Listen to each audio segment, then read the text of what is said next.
Carl and Frank were pretty close and always friendly to each other until Frank started annoying his neighbor by leaving his yard a mess and putting his trash cans on Carl's lawn. Carl didn't suspect that his neighbor was doing this maliciously, but he knew that he had to teach the older man a lesson if he was ever going to get him to stop. Carl never guessed that he would regret knocking over his neighbor's trash cans until he found out the truth about the man who he considered a friend.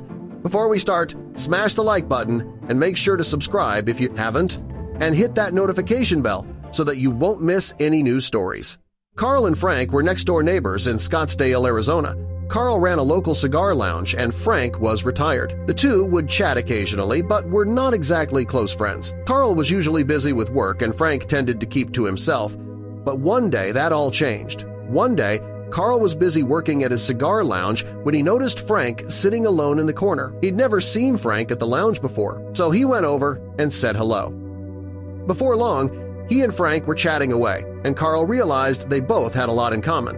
The one thing they both loved was cigars. They appreciated the craft of growing tobacco, finding the perfect blend of leaves, and expertly rolling up the leaves to form the perfect cigar. Both of them knew smoking was bad for their health, but it was a vice they decided they could both live with. As Carl got to know Frank, he began to realize that Frank tended not to discuss his past too often. Whenever Carl would ask what Frank had done for a living or if he'd even been married, Frank tended to get pretty quiet and only give vague answers. Carl thought this was pretty strange. Carl didn't pressure Frank to talk about anything. Despite this, Carl never pressured Frank to talk about anything he didn't want to talk about. If Frank didn't feel comfortable discussing his past, Carl didn't think it was really any of his business. So despite getting along well and sharing some long conversations over cigars, Carl always felt that Frank kept him at a bit of a distance.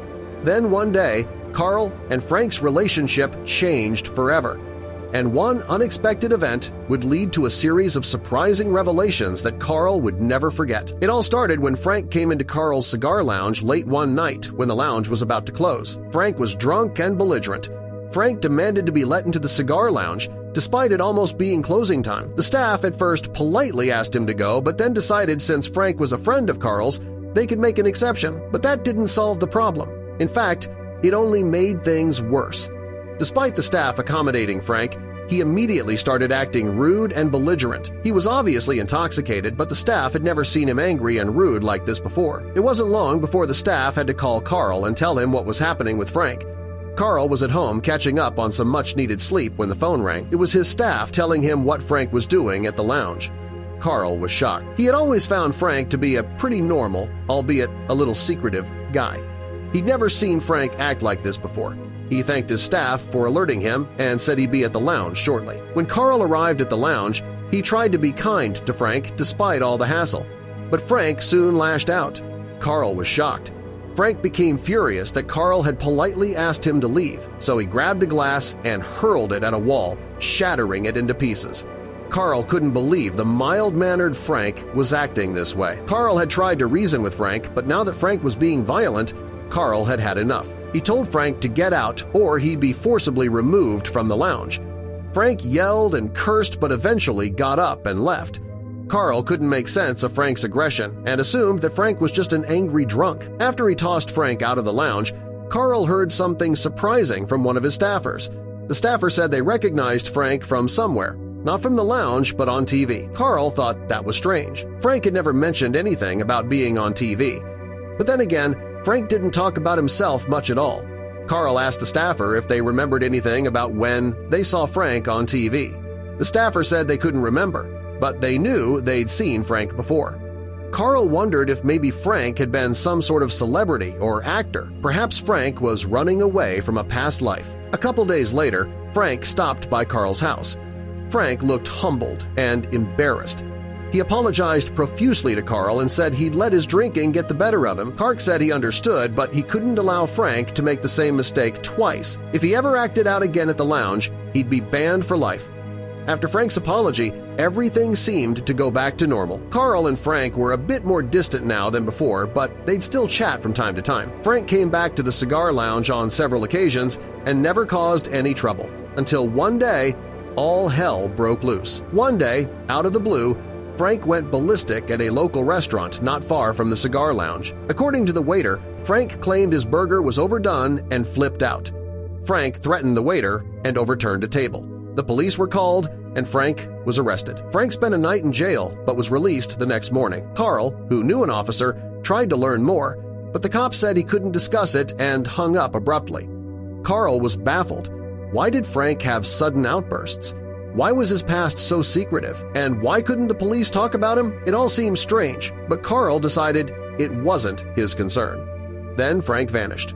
His house stayed dark, and he stopped coming to the cigar lounge.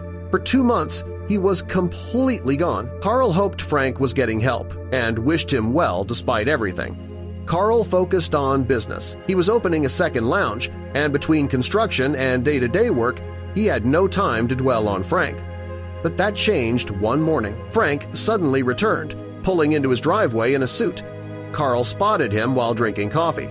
Curious, he wondered if Frank would show up at the lounge and explain his absence. Frank did return, but instead of reconnecting, he lashed out at an employee. The police were called again, and once more, Frank was taken to jail and released the next day.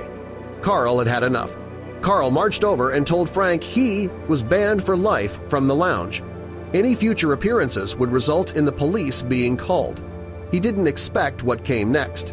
Frank exploded in rage and ordered Carl off his property. Carl stormed off, disgusted. Whatever Frank was dealing with, Carl wanted no part of it. Frank began harassing Carl, leaving garbage in his yard, blasting music at night. Carl tried to ignore it, but it wore on him. He was already stressed with work, and Frank's antics pushed him to the edge. Exhausted and irritated, Carl found himself increasingly affected. He tried to stay rational, but Frank's behavior got under his skin. It wasn't just annoying, it was consuming. One day, seeing Frank's trash cans on the curb, Carl knocked them over. Garbage spilled everywhere. It wasn't mature, but Carl had reached his limit. The next morning, Carl's lawn was covered in trash.